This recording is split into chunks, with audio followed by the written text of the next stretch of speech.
بالله من الشيطان الرجيم. بسم الله الرحمن الرحيم. قد أفلح المؤمنون الذين هم في صلاتهم خاشعون والذين هم عن اللغو معرضون والذين هم للزكاة فاعلون والذين هم لفروجهم حافظون إلا على أزواجهم أو ما ملكت أيمانهم فإنهم غير ملومين. فمن ابتغى وراء ذلك فأولئك هم العادون. والذين هم لأماناتهم وعهدهم راعون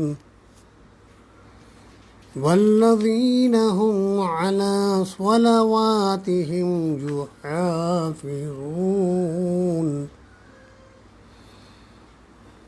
أولئك هم الوارثون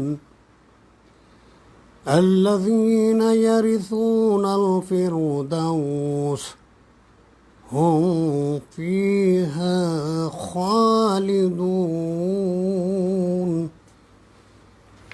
صدق اللہ العظیم. شروع کرتا ہوں اللہ کے نام سے جو بے انتہا مہربان نہایت رحم فرمانے والا ہے. یقیناً فلاح پائی ہے ایمان لانے والوں نے جو اپنی نماز میں خشوع اختیار کرتے ہیں، لغویات سے دور رہتے ہیں، زکوٰۃ کے طریقے پر عامل ہوتے ہیں، اپنی شرمگاہوں کی حفاظت کرتے ہیں سوائے اپنی بیویوں کے اور ان عورتوں کے جو ان کی ملک یمین میں ہوں کہ ان پر محفوظ نہ رکھنے میں وہ قابل ملامت نہیں ہے. البتہ جو اس کے علاوہ کچھ اور چاہیں وہی زیادتی کرنے والے ہیں. اپنی امانتوں اور اپنے عہد و پیمان کا پاس رکھتے ہیں اور اپنی نمازوں کی محافظت کرتے ہیں. یہی لوگ وہ وارث ہیں جو میراث میں فردوس پائیں گے اور اس میں ہمیشہ رہیں گے. یہ سورۃ المؤمنون کی ابتدائی 11 آیتیں تلاوت اور ترجمانی آپ سن رہے تھے. یہ سورہ مکی ہے اور مولانا مودودی رحمۃ اللہ علیہ نے مکی دور کو جو 13 سالوں پر مشتمل ہے 3 ادوار میں تقسیم کیا ہے. اس سورہ کے مضامین پر غور کرنے سے یہ محسوس ہوتا ہے کہ دور متوسط میں یہ سورہ نازل ہوئی ہے.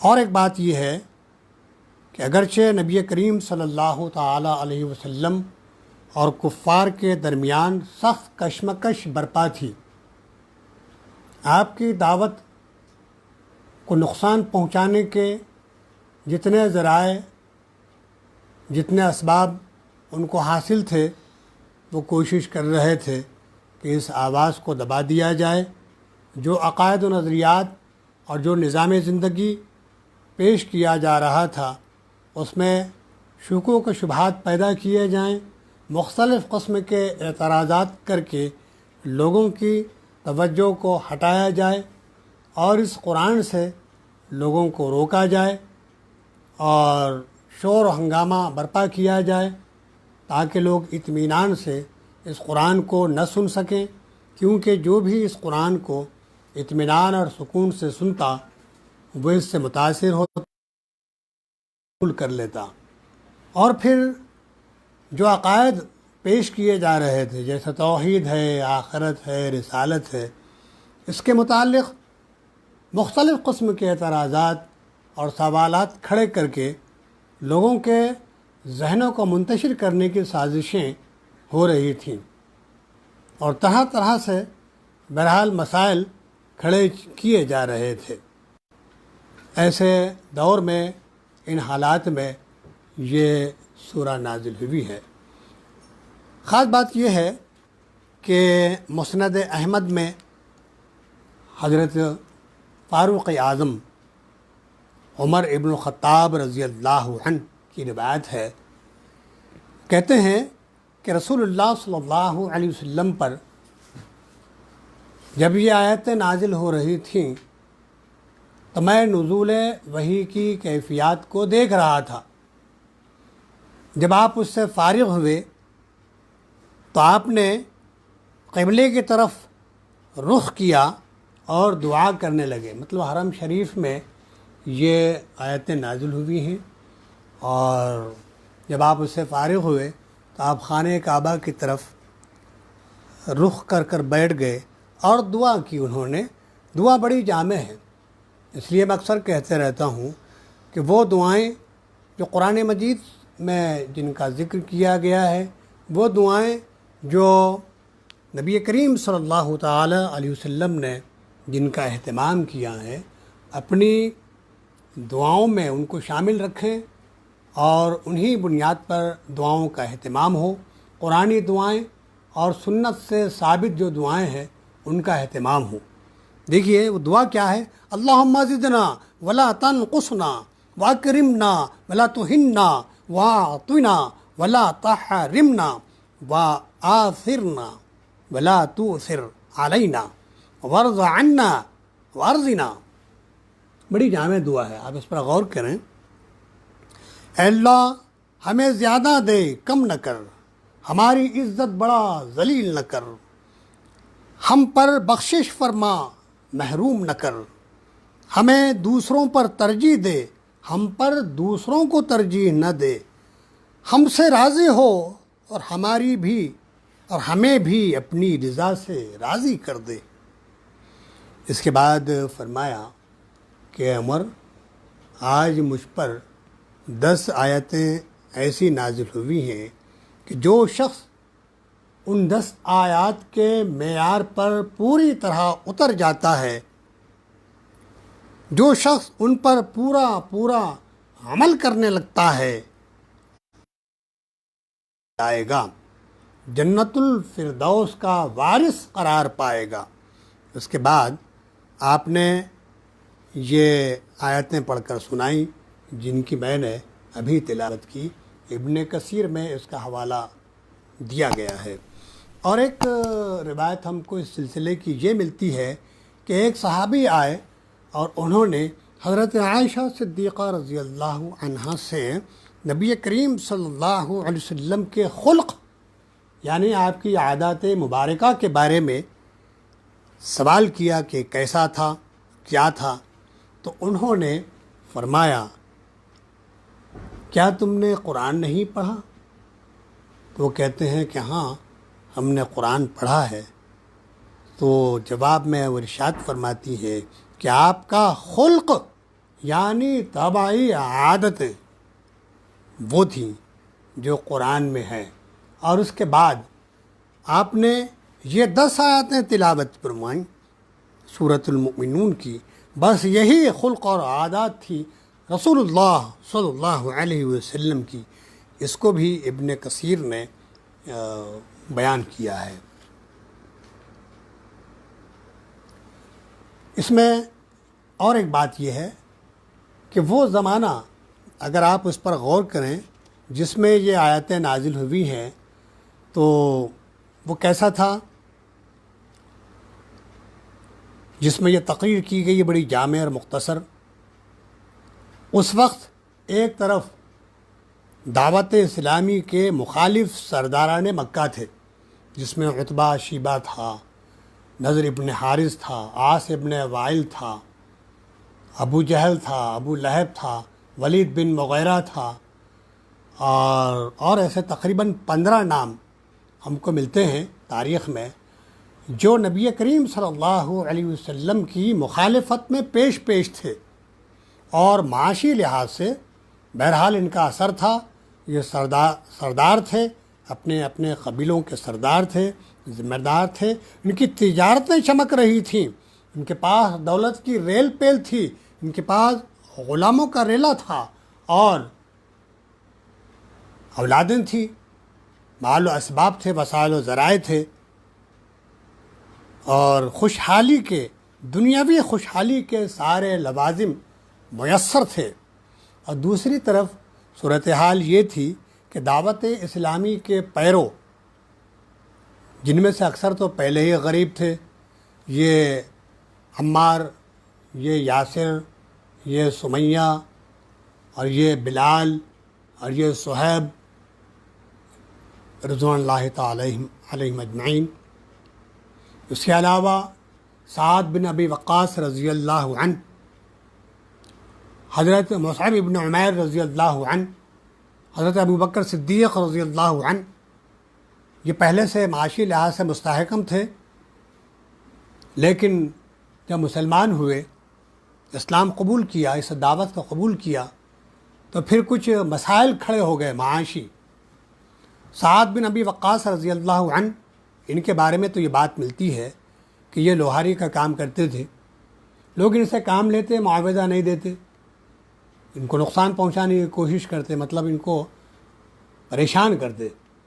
مصعب بن عمیر کے بارے میں تو معلوم ہے، آپ لوگ جانتے ہیں کہ یہ اتنا عالی شان لباس پہنتے اور ایسا عطر استعمال کرتے کہ جس گلی سے گزرتے گلی مہک جاتی، اور عالی شان لباس زیبتاً کرتے، لیکن مسلمان ہوئے تو پھر مسائل کھڑے ہو گئے، پریشانی آئی۔ اور میں نے پہلے جن غلاموں کا ذکر کیا ہے، جیسے آل یاسر ہیں، جیسے حضرت بلال حبشی رضی اللہ عنہ، صہیب رومی ہیں، اور اس کے علاوہ جتنے لوگ جو ہیں اس وقت مشرف باسلام ہوئے تھے، بہرحال کہیں نہ کہیں معاشی مسائل میں مبتلا کیے گئے تھے، یا پہلے سے پریشان تھے، یا بعد میں بہرحال اس کے نتیجے میں پریشانی آ گئی ہے۔ تو ان کو بھی اب قوم کی مخالفت نے بدحال کر دیا تھا۔ اس صورتحال میں جب تقریر کا آغاز اس فقرے سے کیا گیا کہ یقیناً فلاح پائی ہے ایمان لانے والوں نے، تو اسے خود بخود یہ مطلب نکلا کہ تمہارا معیار فلاح و خسران، مادہ پرستانہ ذہنیت کے حامل انسانوں کا فلاح و خسران کا جو معیار ہے وہ غلط ہے، اور قرآن کا جو معیار ہے فلاح و خسران کا وہ بڑا عرفہ ہے، اعلیٰ ہے، اور معیاری ہے، اور صحیح ہے۔ تمہارے سارے انداز غلط ہیں، تمہاری نگاہ دور رس نہیں ہے، تم اپنی جس عارضی اور محدود خوشحالی کو فلاح سمجھ رہے ہو وہ فلاح نہیں، خسران ہے۔ اور دیکھیے، فلاح کی ضد خسران، خسارہ ہے، اس میں ہم آگے دیکھیں گے اس پر۔ محمد صلی اللہ علیہ وسلم کے ماننے والوں کو جو تم ناکام اور نامراد سمجھ رہے ہو کہ فاقہ کش ہیں، پریشان ہیں، محتاج ہیں، پہننے کو لباس نہیں ہے، کھانے کو غذا نہیں ہے، رہنے کو مکان نہیں ہے، اور سونے کے لیے بستر نہیں ہے۔ ہمارے پاس تو دنیا کی ساری اس زمانے کی جو سہولتیں ممکن ہو سکتی تھیں وہ سب تھیں۔ آج تو زمانہ بہت ترقی کر گیا ہے، وسائل زندگی، اسباب زندگی بہت بڑھ گئے ہیں، بہت فیسیلیٹیز ہو گئی ہے، بہت لگژری چیزیں جو ہے آج ہماری زندگی میں داخل ہو گئی ہیں، لیکن اس زمانے میں بہرحال جو معیار تھا لوگوں کا، تو اس کو انہوں نے سامنے رکھتے ہوئے کہا کہ یہ مسلمان جو مفلوق الحال ہیں، بد حال ہیں، پریشان ہیں، فاقہ کش ہیں اور لباس تک سیدھا ان کے پاس نہیں ہے، تو یہ کیسے کامیاب ہو سکتے ہیں، یہ کیسے فلاح یاب ہو سکتے ہیں؟ تو یہ مادی نقطہ نظر ہے، مادہ پرستانہ ذہنیت کی علامت ہے۔ قرآن نے کہا کہ اصل میں یہی لوگ فلاح پانے والے ہیں۔ ہم لفظ فلاح پر جب تحقیق کریں گے تو پھر واضح ہوا کہ فلاح کسے کہتے ہیں اور اسلام کا نقطہ نظر اس سلسلے میں کیا ہے۔ تو کہا گیا کہ دعوت حق کو مان کر انہوں نے خسارے کا سودا نہیں کیا ہے، بلکہ وہ چیز ہے جو دنیا اور آخرت دونوں میں ان کو پائے دار خوشحالی سے ہمکنار کرے گی، اور اسے رد کر کے دراصل خسارے کا سودا تم نے کیا ہے، جس کے برے نتائج تم یہاں بھی دیکھو گے اور دنیا سے گزر کر دوسری زندگی میں بھی دیکھتے رہو گے۔ یہی سورہ کا مرکزی مضمون ہے۔ اسی مدعے کو جگہ جگہ پیش کیا گیا ہے، ذہن نشین کرانے کی کوشش کی گئی ہے۔ اور ایک بات یہ بھی ہے کہ دیکھیے بالآخر ابقا کا، آخرت خیر بھی ہے دنیا کے مقابلے میں، آخرت باقی رہنے والی بھی ہے دنیا کے مقابلے میں، اور آخرت میں بطور خاص جنت میں اور جنت الفردوس میں جو نعمتیں ملنے والی ہیں، جو سہولتیں ملنے والی ہیں، جو آرام اور لذت کی چیزیں ملنے والی ہیں، اگر آپ تقابل کریں تو دنیا کی تو کوئی حیثیت نہیں ہے، دنیا کا تو کوئی معیار ہی نہیں ہے جنت کے مقابلے میں۔ جنت کا نقشہ قرآن مجید میں جو کھینچا گیا ہے، جگہ جگہ اس کے جو نقشے بیان کیے گئے ہیں کہ باغات ہیں، نہریں رواں دواں ہیں۔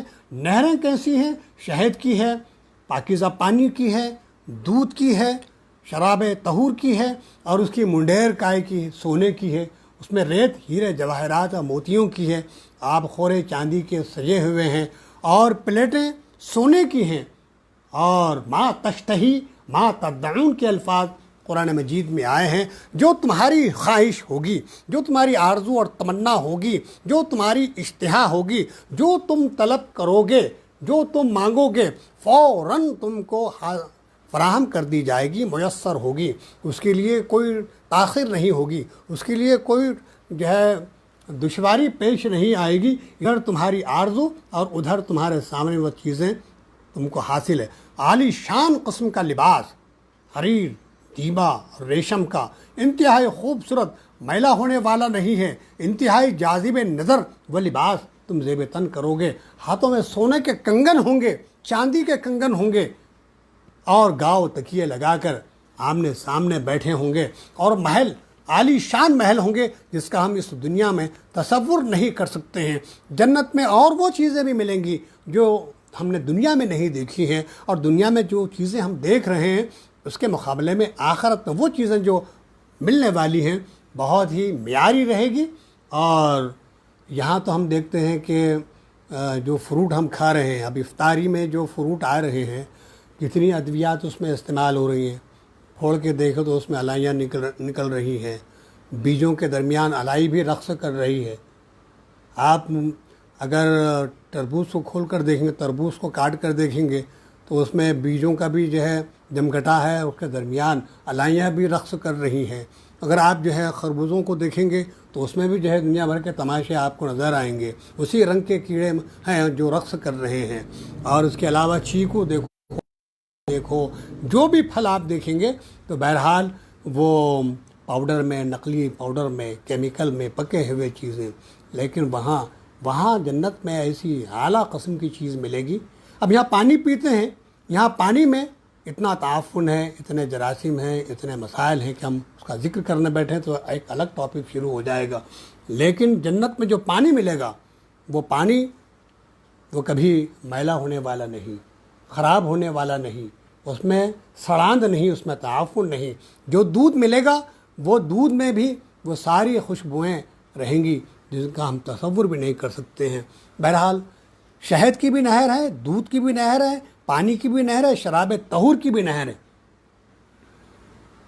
حوریں ہیں، حوروں کی حسن و جمال کی جو ہے تفسیر اور تفصیل قرآن میں جو ہے کھینچی گئی ہے، بیان کی گئی ہے۔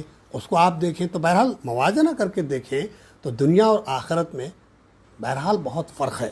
اس کو ملحوظ رکھنا چاہیے، اور جن کو آخرت میں یہ سب چیزیں میسر ہوں گی، ملیں گی، تو یقیناً وہی تو کامیاب ہیں، وہی فلاح پانے والے ہیں، وہی بامراد ہیں، وہی سرخرو ہیں، وہی فائز المرام ہیں، اور وہی مراد کو پہنچے ہوئے ہیں، وہی آسودہ ہیں، وہی خوشحال ہیں۔ ان کی ساری کوششیں برابر ہوئی ہیں اور ان کی حالت اچھی ہو گئی ہے، خسران سے، ٹوٹے سے، خسارے سے بچا لیے گئے ہیں۔ اتنا معیار جو قرآن پیش کر رہا ہے، اس کو سمجھنے کی ضرورت ہے۔ پھر دوسری بات یہ بھی ہے کہ یہ جو صفات بیان کی گئی ہیں، مفسرین لکھیں کہ 7 صفتیں ہیں جو بیان کی گئی ہیں، اور مولانا مودودی نے لکھا ہے کہ اصل میں یہ دلیلیں ہیں اس دعوے کی کہ انہوں نے ایمان لا کر در حقیقت فلاح پائی ہے۔ یہ جو دعویٰ کیا گیا ہے، یہ دلیلیں دی گئی ہیں 7۔ بالفاظ دیگر گویا یوں کہا جا رہا ہے کہ ایسے لوگ، اس کردار کے حامل لوگ، اتنے پاکیزہ، مستحکم اور مضبوط کیریکٹر کے لوگ کیوں کر فلاح یاب نہ ہوں، جن کے اندر یہ اور یہ اور یہ صفات ہیں۔ ان اوصاف کے لوگ ناکام و نامراد کیسے ہو سکتے ہیں؟ کامیابی انہیں نصیب نہ ہوگی تو اور کنہیں نصیب ہوگی؟ اور قطب شہید نے بہت اچھا نقشہ کھینچا ہے اس مضمون کا۔ اصل میں یہ ایک پختہ وعدہ ہے، بلکہ یہ عالم بالا کی ایک 2 ٹوک قرارداد ہے۔ جو مومنین فلاح پائیں گے، یہ اللہ کا وعدہ ہے۔ اللہ تو کبھی اپنے عہد کی، اپنے وعدے کی نہیں کرتا، یعنی قراردادیں ہیں فلاح پانے والے مومنین کی۔ اللہ کا وعدہ ہے، اللہ اپنے وعدے سے، اپنے عہد سے پھرتا نہیں ہے، اس کی خلاف ورزی نہیں کرتا ہے، اور پھر یہ اللہ کا فیصلہ ہے، اس نے یہ فیصلہ کر لیا ہے کہ فلاح مومنین کو نصیب ہوگی، ایمان والوں کو نصیب ہوگی، اور اللہ کے فیصلے کو کوئی رد نہیں کر سکتا۔ مومنین دنیا میں بھی فلاح پائیں گے اور آخرت میں بھی فلاح پائیں گے۔ ایک مومن انفرادی طور پر فلاح پائے گا، شخصی طور پر، ذاتی طور پر اس کی زندگی کامیابی سے ہمکنار ہوگی۔ اور میں اکثر کہتے رہتا ہوں کہ وہ زندگی پرامن ہے، وہ زندگی کامیاب ہے، وہ زندگی نہایت معیاری ہے جو اسلامی زندگی ہے، جو قرآن و سنت کے مطابق ہے۔ اسلامی زندگی، کامیابی سے ہمکنار ہونے والی زندگی۔ مومن دنیا میں بھی فلاح پائیں گے، آخرت میں بھی فلاح پائیں گے۔ ایک مومن انفرادی طور پر بھی فلاح پائے گا اور اہل ایمان کی جماعت بھی فلاح پائیں گی۔ ایسی کامیابی جسے ایک مومن اپنے دل، اپنی حقیقی زندگی میں محسوس کرتے ہوں، اور اس کے اندر فلاح کے وہ تمام مفہوم پائے جاتے ہوں جن سے دنیا باخبر ہے، اور وہ سارے مفاہیم بھی پائے جاتے ہیں جن سے اہل ایمان باخبر بھی نہ ہوں۔ اللہ نے مستقبل میں ان کے لیے ان کا فیصلہ کر رکھا ہے۔ بڑی اہم بات کہی ہے قطب شہید نے، یہ وعدہ بھی ہے اور اللہ کا فیصلہ بھی ہے۔ اللہ اپنے وعدے کی خلاف ورزی نہیں کرتا، اللہ اپنے فیصلوں کو بدلتا نہیں ہے۔ تو اس نے فیصلہ کر لیا ہے کہ جنہوں نے نبی کریم صلی اللہ علیہ وسلم کی دعوت قبول کر لی، آپ کو اپنا رہبر اور رہنما تسلیم کر لیا، اور اس طریقے زندگی کو اپنا کر اس کی پیروی کی اور راضی ہو گئے جس کو نبی کریم صلی اللہ تعالیٰ علیہ وسلم نے پیش کیا ہے، تو وہ تو بہرحال اللہ کا فیصلہ ہے، یہ اللہ کا عہد ہے، وعدہ ہے کہ وہ کامیابی سے ہمکنار ہوں گے۔ اللہ سے دعا کیجئے کہ اللہ تعالیٰ ہمیں اس معیار پر اترنے کی توفیق عطا فرمائے۔ ایک حدیث میں آپ نے ارشاد فرمایا کہ جب تم جنت طلب کرو، اللہ سے جنت مانگو، تو جنت الفردوس مانگو، اور پھر جنت الفردوس کا جگہ جگہ قرآن میں ذکر ہے۔ اس جنت کے جو درجات ہیں، سب سے بڑا درجہ، اعلیٰ درجہ جنت الفردوس کا ہے۔ پھر کبھی موقع ملے گا تو ہم آپ کو جنت کا تعارف کرائیں گے کہ جنت کیسی ہے، کیا ہے، کس معیار کی ہے، جنت کے کتنے درجے ہیں، ایک جنتی کو کتنی جنتیں ملیں گی، جنت میں جانے والے کیسے خوشحال ہوں گے، کیسے فارغ البال ہوں گے، کیسے عیش و عشرت کا سامان ان کو میسر ہوگا، وہ تفصیل انشاءاللہ کبھی موقع ملا تو ہم آپ کو بتائیں گے۔ بہرحال اتنا سمجھ لیجئے کہ فلاح پانے والے مومن ہیں۔ اب ایک نقطہ رہ جاتا ہے، دیکھیے مولانا امین احسن اصلاحی نے اس سلسلے میں جو کچھ کہا ہے اس کو ہم دیکھیں گے۔ وہ کہتے ہیں، نظم کلام پر بطور خاص انہوں نے جو ہے گفتگو کی ہے، اور یہ جو تفسیر ہے علامہ ابو محمد عبدالحق حقانی دہلوی، یہاں سے 120 سال پرانی تفسیر ہے، اور ایک زمانے میں اس کا بڑا چرچا تھا اور زیادہ تر لوگ اس سے استفادہ کرتے تھے۔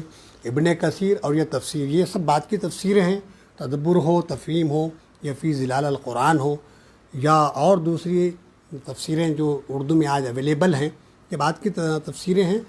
انہوں نے بطور خاص جو ہے اس کو بیان کیا ہے تفسیر حقانی میں، اور مولانا امین احسن اصلاحی نے بھی اس کو فالو کیا ہے۔ جگہ جگہ میں جب اس کا مطالعہ کرتا ہوں تو دونوں کے خیالات جو ہے ملتے جلتے ہیں۔ گویا علامہ نے یہ علامہ سے جو ہے استفادہ کیا ہے عبدالحق صاحب سے، کہ نظم کلام پر خصوصی طور پر، اور علامہ حمید الفراہی نے جو قرآن پر جو کام کیا ہے، نظم کلام پر جو کام کیا ہے، وہ بھی آپ جو ہے سامنے رکھیں، اور اسی بنیاد پر انہوں نے تفسیر لکھی ہے۔ تو وہ یہ کہتے ہیں کہ جس مضمون پر سورۃ الحج کا اختتام ہوا ہے وہاں اجمال ہے، اور میں نے جیسا اس سے پہلے بھی ایک دو دروس میں آپ کو بتایا کہ قرآن میں کہیں اجمال ہے، کہیں تفصیل ہے۔ تو آخر میں جو مضمون وہاں بیان کیا گیا، واقیم الصلاۃ وآتوا الزکاۃ واعتصموا باللہ هو مولاکم فنعم المولا ونعم النصیر، گویا جن مضامین پر وہاں اس سورہ کو ختم کیا گیا ہے، اس سورہ کا آغاز انہی مضامین کو بنیاد بنا کر کیا گیا ہے۔ حالانکہ دونوں کا زمانہ نزول کافی فرق ہے دونوں کے درمیان میں۔ یہ سورہ، اس کی ترتیب اگر آپ دیکھیں گے تو اس میں قرآن مجید میں 23واں نمبر ہے، اور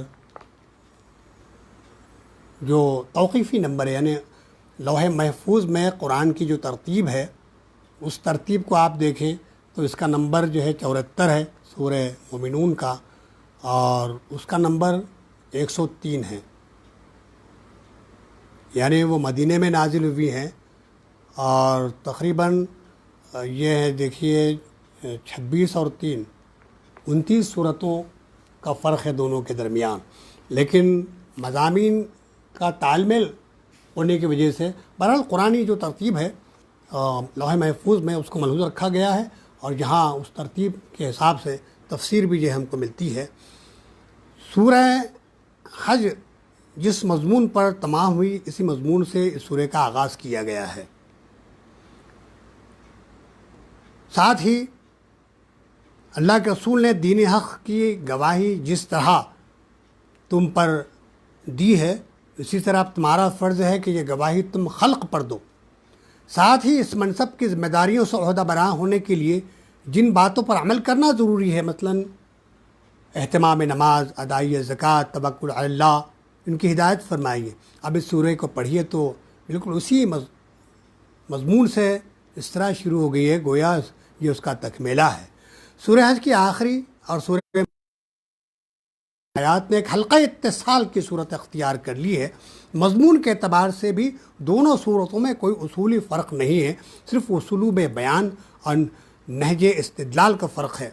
سورہ حج میں اہل ایمان کو فوز و فلاح کی اور کفار کو ذلت اور نامرادی کی جو خبر دی گئی ہے وہ اس سورہ میں پوری طرح آشکارا ہو گئی ہے۔ خاص طور پر اہل ایمان کے لیے بشارت کا مضمون اس میں بالکل کھل کر سامنے آ گیا ہے، اور وہ اوصاف بھی وضاحت سے بیان ہو گئے ہیں جن کے ساتھ یہ بشارت مشروط ہے۔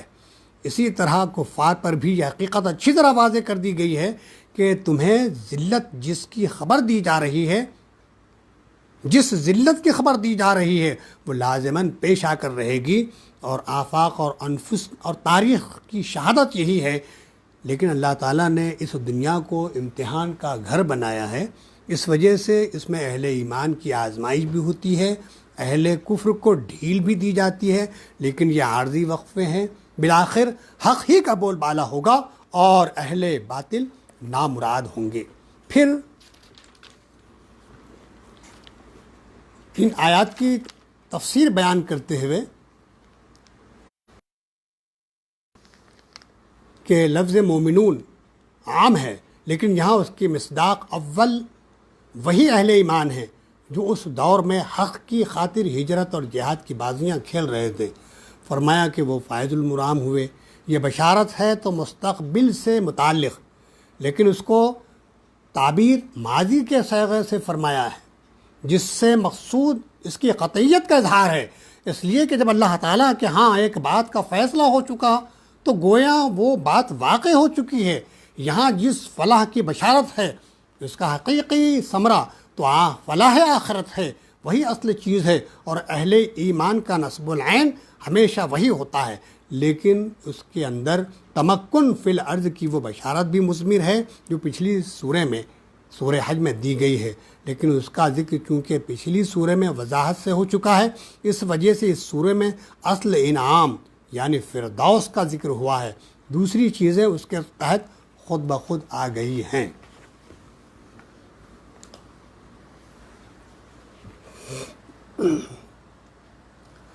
اب آپ ایک ایک لفظ پر غور کریں تو معلوم ہوگا کہ فلاح، کامیابی، خوشحالی، فائز المرامی جو ملنے والی ہے اس کو ماضی کے صیغے میں قرآن نے بیان کیا، پائی ہے، یقیناً فلاح پائی ہے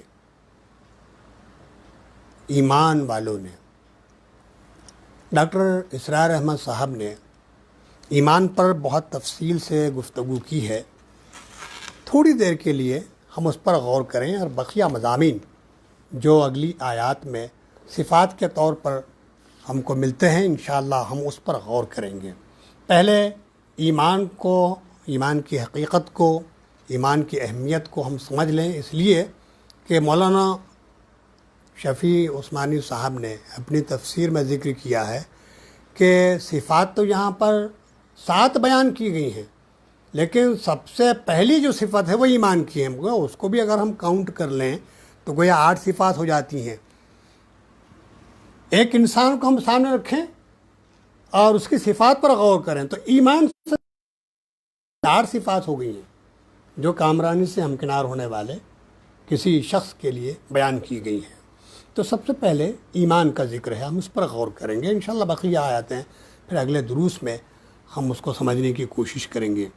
ایمان، قرآن کا مطالعہ آپ کریں، قرآن پڑھیں، تلاوت کریں، اس کو سمجھیں تو جگہ جگہ آپ کو بار بار ریپیٹیشن کے ساتھ، تکرار کے ساتھ ایمان کا ذکر ملے گا، پھر ایمانیات کی تفصیل ملے گی۔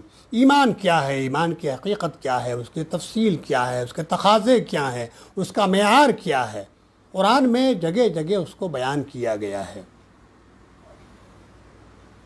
ڈاکٹر اسرار احمد نے کہا کہ ایمان 2 طرح کا ہوتا ہے، ایک قانونی ایمان اور دوسرا حقیقی ایمان، اور قانونی ایمان میں اور حقیقی ایمان میں فرق ہے۔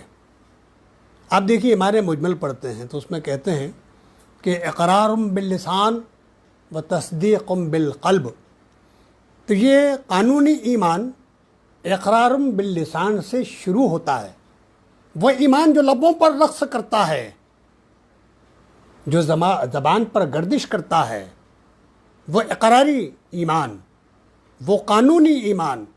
اگر کسی شخص نے اس ایمان کا دعویٰ کر لیا ہے تو وہ اسلامی حکومت سے، وہ مسلمانوں کے معاشرے سے، مسلمانوں سے اپنے تعلق کو استوار کرتا ہے اور اس سے بہت سارے فوائد حاصل کرتا ہے، رشتہ داریاں قائم ہوتی ہیں۔ اب کوئی شخص اس کلمے کے اقرار کے بعد اس کو کافر قرار نہیں دیا جا سکتا۔ مجھے ایک واقعہ یاد آ رہا ہے، ثناء اللہ امرتسری جو اپنے دور کے بڑے جید عالم تھے، اور ان کے زمانے میں مناظرے ہوا کرتے تھے، طریقہ تھا، ہر دور کا اپنا ایک تقاضا رہا۔ آج تو وہ دور نہیں رہا، اب تو کچھ ہم واٹس ایپ پر، کچھ یوٹیوب پر اس طرح کے مباحث دیکھتے ہیں، ادھر سے ایک گروہ بیٹھا ہے، ادھر سے ایک گروہ بیٹھا ہوا ہے، ادھر سے شوکیس پر سامنے کتابیں رکھی ہوئے، ڈھیروں کتابیں ترتیب سے رکھی ہوئی، یہ جو گروہ بیٹھا ہوا ہے اس کے سامنے کتابیں رکھی ہوئے، دونوں کتابیں کھول کر حجت بحث کر رہے ہیں، مسائل پیش کر رہے ہیں اور لڑ رہے ہیں۔ یہ بہرحال ایک زمانے سے چل رہا ہے۔ تو ان کے زمانے میں مناظرے کا سسٹم تھا، تو ایک مسئلے پر مناظرہ ہوا، تو یہ اسٹیج پر آئے، ان کو معلوم تھا کہ یہ جید عالم ہے، کیا جا سکتا، تو اٹھ کر وہ صاحب نے یہ کہا کہ بھائی چونکہ ہم ان کو مسلمان تسلیم نہیں کرتے ہیں تو ہم ان سے دین کے معاملے میں یا دینی کسی ٹاپک پر مناظرہ نہیں کریں گے۔ تو علامہ اٹھے، مائک پر آئے اور انہوں نے کہا کہ لوگوں سنو، لا الہ الا اللہ محمد رسول اللہ، اشہد ان لا الہ الا اللہ واشہد ان لا الہ الا اللہ وحدہ لا شریک لہ واشہد ان محمدا عبدہ ورسولہ۔ لوگوں میں نے کلمہ پڑھ لیا ہے، لا الہ الا اللہ محمد رسول اللہ، اب مجھے بتائیے کہ میں کون ہوں؟ تو لوگوں نے کہا کہ آپ مسلمان ہیں۔ جس نے کلمہ توحید کا اعلان کر دیا، پڑھ لیا، وہ مسلمان ہے۔ تو لوگوں سے جب آپ نے تصدیق لے لی کہ ہاں آپ مسلمان ہیں، تو بحث شروع کی جائے، تو ان کو معلوم تھا کہ ان سے بحث نہیں کی جا سکتی، راہ فرار اختیار کیا انہوں نے۔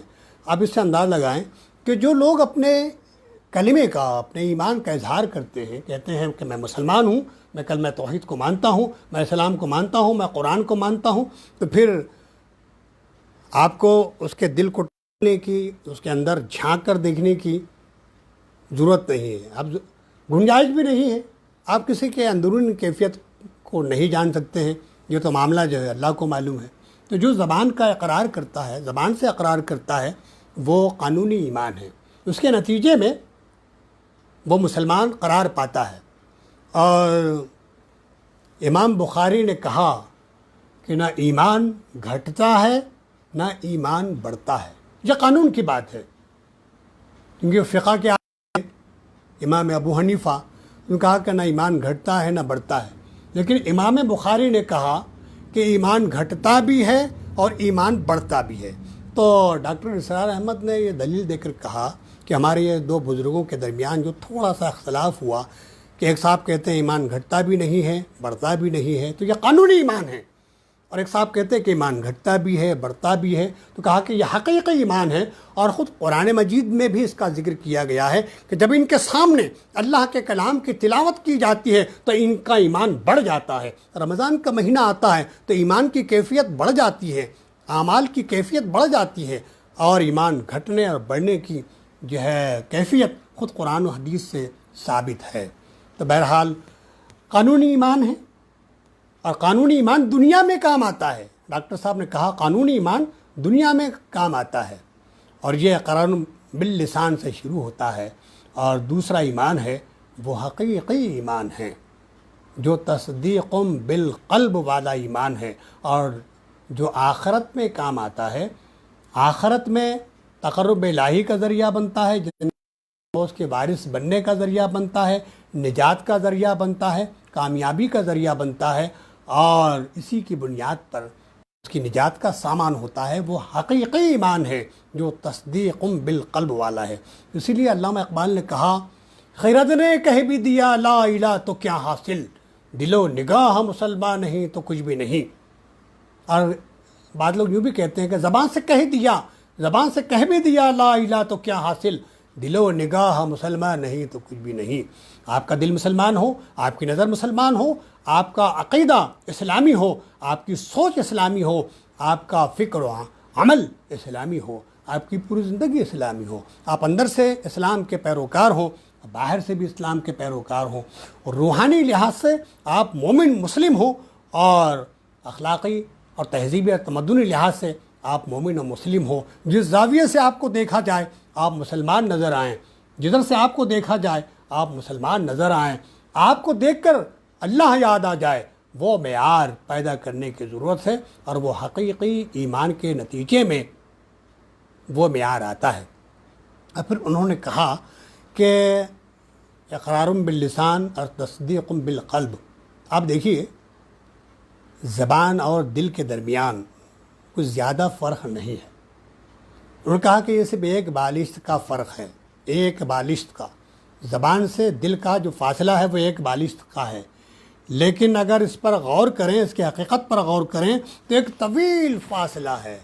یہ ریاضت طلب، یہ محنت شاقہ چاہتا ہے کہ آپ اس پر محنت کریں، حقیقی ایمان کو پانے کی کوشش کریں. یہ اقرار سے لے کر یہ تصدیق تک ایک بالشت کا فاصلہ بظاہر نظر آتا ہے، لیکن بڑی طویل محنت کی ضرورت ہے، بہت توجہ کی ضرورت ہے. اور وہ ایمان جو حقیقی ہے، جو تصدیق بالقلب والا ایمان ہے، جو آپ کی زندگی کو بدل کر رکھ دیتا ہے، آپ کے اخلاق کو بدل کے رکھ دیتا ہے، آپ کے رویے کو بدل کے رکھ دیتا ہے، آپ کو ایک معیار کا سلوک دیتا ہے اور سلوک قرآنی پر آپ کو اتار دیتا ہے، وہ ایمان، وہ حقیقی ایمان جس کا ذکر کیا گیا ہے، اس کو پیدا کرنے کی ضرورت ہے. اس معیار پر اتریں گے تو پھر آگے وہ صفات پروان چڑھیں گی جن کا ذکر ان آیات میں کیا گیا ہے. تو یہ ہم کہتے ہیں اقرار باللسان و تصدیق بالقلب.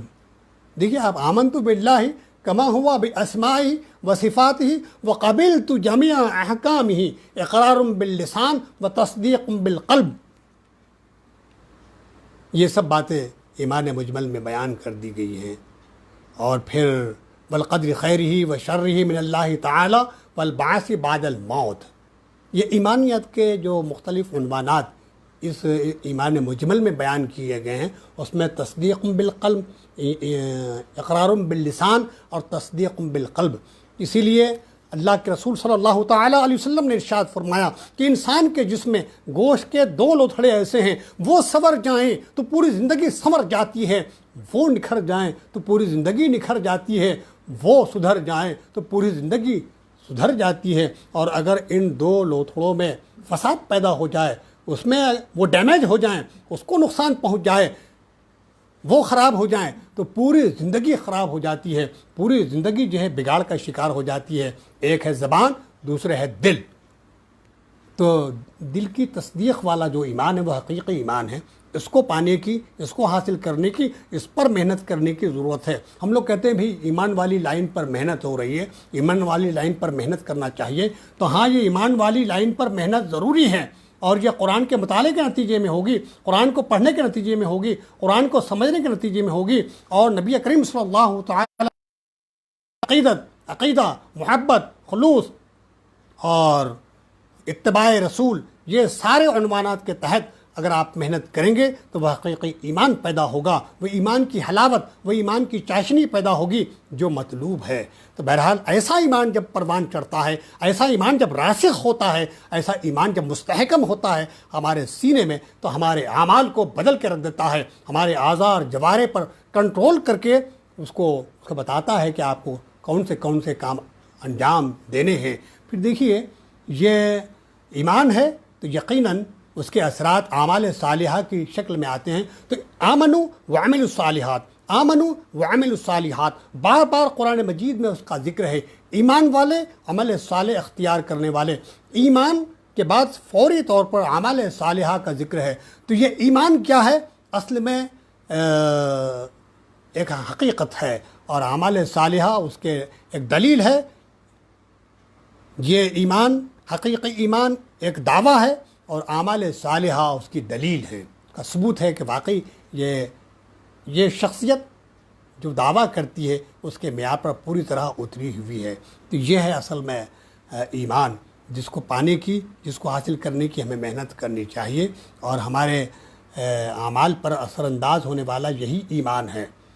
اگر ایمان ہے تو آپ دیکھیں گے کہ آخرت پر پختہ ایمان ہے تو پھر دنیا کے بارے میں اس کا نقطہ نظر کیا ہوگا، اس کو آپ دیکھیں۔ اللہ پر ایمان ہے تو پھر دنیا کے جو لوگ ہیں، جو طاقتور ہیں، جو اقتدار والے ہیں، جو دنیا پر اثر انداز ہونے والے ہیں، ان کے بارے میں اس کا رویہ کیا ہوگا۔